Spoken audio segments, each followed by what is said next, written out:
Hi everyone and welcome to another edition of RedHawks Weekly. I am pinch hitting for one Jody Norstead. I'm Dom Izzo from WDAY Channel 6 Sports along with Big E himself. Thanks for letting me sit back in. Apparently my first trip was okay to come back. Well, I guess Jody can't take the heat in RedHawks Weekly. He can't be here day to day, so we're going to put him on the DL this week, so you can pinch hit. I appreciate that. Hawks have a big home week. 6 games. Rivals from St. Paul come in, and then Sioux City, who they just played over the weekend. They are really clicking. I mean, I don't know if some people were distressed about the start when they're 2-8, but since then they're 20 games over 500, a 36-16 record. They've got a big lead now in their division. Seems like they're really clicking on all cylinders, aren't they? Yeah, like you said, let's rewind back to the start. 2-8 in their first 10, but I think a lot of people, including me, thought, let's not freak out too much here because they had some good pitching in place, and that pitching has been a key reason why they are where they're at. Right now they have a 3.35 ERA, which is second in the league behind Wichita, which has a 3.16 team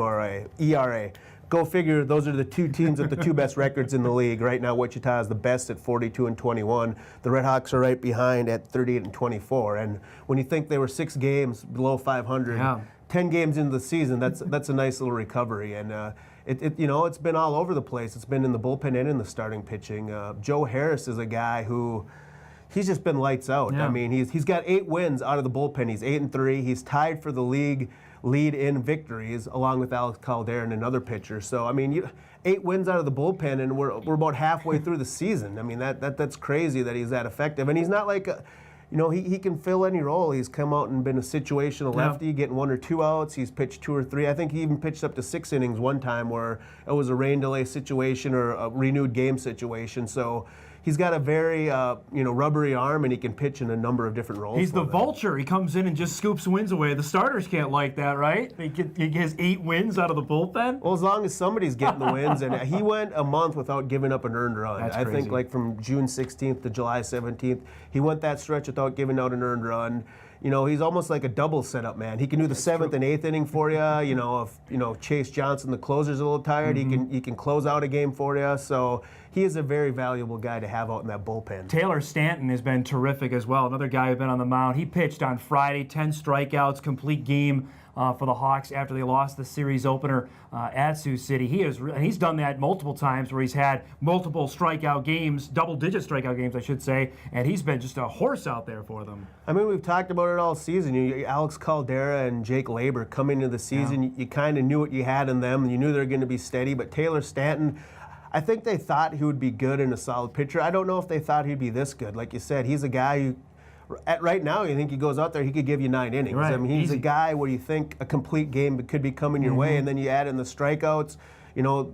When they do put the ball in play on him, it doesn't seem like the ball's being hit very sharply. So a nice piece to that rotation right now. You mentioned off the top, they've got a 5.5 game lead in their division. Second place is St. Paul. That's the team that the Hawks open a series with tonight, Tuesday, and then have a game Wednesday and afternoon game Thursday. Is it too early to say, granted we're almost to August, that this is a make or break series for the Saints? The Hawks sweep this. They're up 8.5 with a month to go in the season.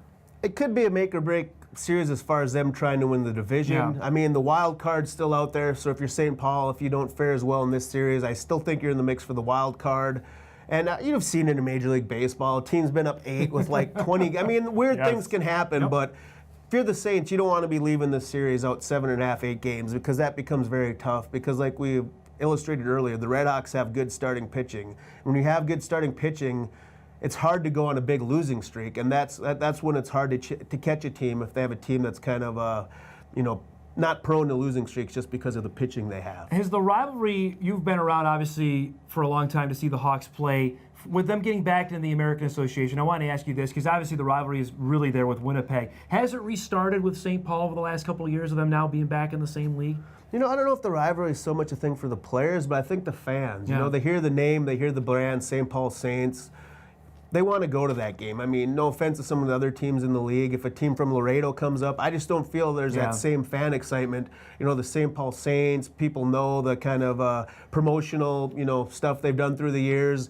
there's been key, Darryl Strawberry, Jack Right, Morris. yeah. There's been history of major league guys there. So I think definitely from a fan's perspective, there's a lot more buzz when teams like the St. Paul Saints and, like you said, the Winnipeg Goldeyes come to Newman Outdoor Field. I mentioned that because they're 2 wins away from 1,000 as a franchise. We're being told it's regular season wins. Yeah, correct? regular season, from They're what I at understand. 998 going into tonight's game. That's crazy to think of that. How many wins that is in just the amount of time they've been going since 1996. That's crazy to have that.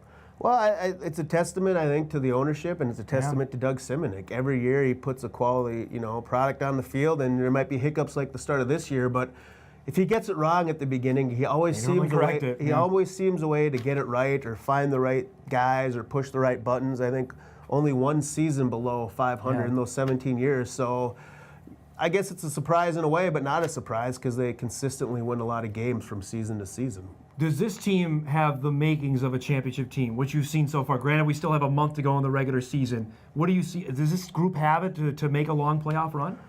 I think they do, just because of the starting pitching. Get to the playoffs, you need top-end starters. Yep. And with guys like Alex Caldera, Taylor Stanton, and who's even the Jake Labor the third. Really you got 3 guys you can throw out there in a 5-game series.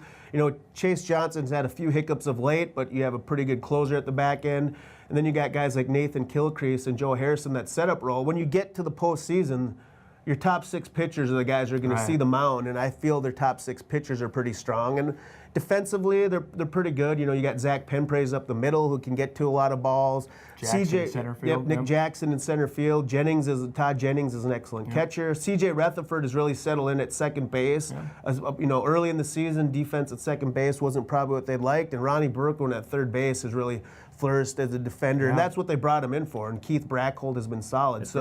They have pitching and defense, and I think they have enough offense. It's a kind of a streaky offense, but I think they have enough offense to get it through based on that pitching is going to keep them in most games. Now, you reminded me last week that you correctly picked the pick to click in last week. For the viewers who missed it, you picked Taylor Stanton. And he had a pretty good pitching performance. So I bow to you to see who's going to stand out this week for this homestand. Well, I can't take too much credit. That's just like saying, Matt Harvey is going to pick this week. So, he'd been having a good year. It's not like I went out on a limb to pick this guy. But he continued it, and he had an excellent start with 10 strikeouts, a complete game. But I'll go with another safe pick. I'll go Zach Penpraise at shortstop. His batting average over this year has been a little down from the past, but I feel he's surging. He's coming on. He's still getting on base. He's stealing bases. So I just think he's going to be key in this homestand to run around the bases, steal bases, and get things going with that offense. You mentioned Ronnie Berkman. I guess for Jody, I'll pick him. He's had just a really nice year. I think his hitting has gotten better as the season's gone along. And you mentioned how good he's been in the field. I think that's the guy I'm going with for these 6 games coming up with St. Paul and Sioux City. That's what I'm looking forward to. Sounds like a good one, Don. All right. There you have it, folks. The latest edition of RedHawks Weekly. Jody Norris will be back filling in for me for this week. So for Eric Peterson, I'm Don Izzo. Thanks, everybody, for watching.